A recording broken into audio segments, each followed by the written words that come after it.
learning more about a 13-year-old boy who was shot in the head when someone started shooting at his house. Tonight we're learning more about them, and Justin Lundy spoke with the teenager's parents, and he's live outside of the hospital where he's being treated with their story. Justin? Yes, inside Maynard's Children's Hospital, 13-year-old Taekwon Holloman continues to fight for his life. His family tells me that he's in a coma, and the shooting that occurred last week they believe was a random act of violence. I was up watching TV, and I just hear shots. I hear some shots ring out, and it was so close that I got down immediately. What remains of a shooting at Kevon Sessoms' home in Ahoskie last Wednesday are bullet holes in the window. Sessoms tells me when he heard the gunshots, he crawled to his children's room. My baby girl was she had just jumped off the bed, and she was crying, and she said, "Daddy, Daddy, they're shooting." And I grabbed her and pulled her on the floor and pushed her in the room.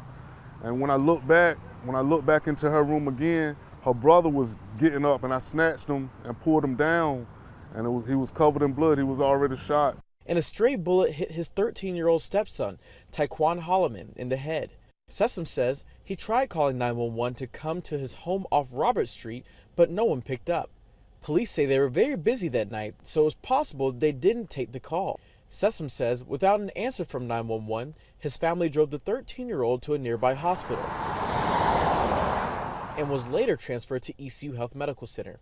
The teenager's mother tells me he loves baseball, stays out of trouble, and believes the shooting was a random act of violence. He's not in no game, no violence or nothing like that. 1 week later, Taekwon continues to fight for his life in the hospital. And as the investigation continues, Sessoms is asking the community for peace and Ahoskie police for transparency. It's like, it's too many kids and stuff getting gunned down, and they're not doing nothing about it.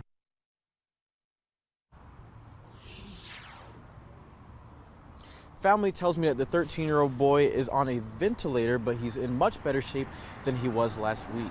But for now, reporting live in Greenville, Justin Lundy, WITN News. Dave? All right, thanks, Justin. And if you have any information on the shooting, you can contact Ahoskie Police.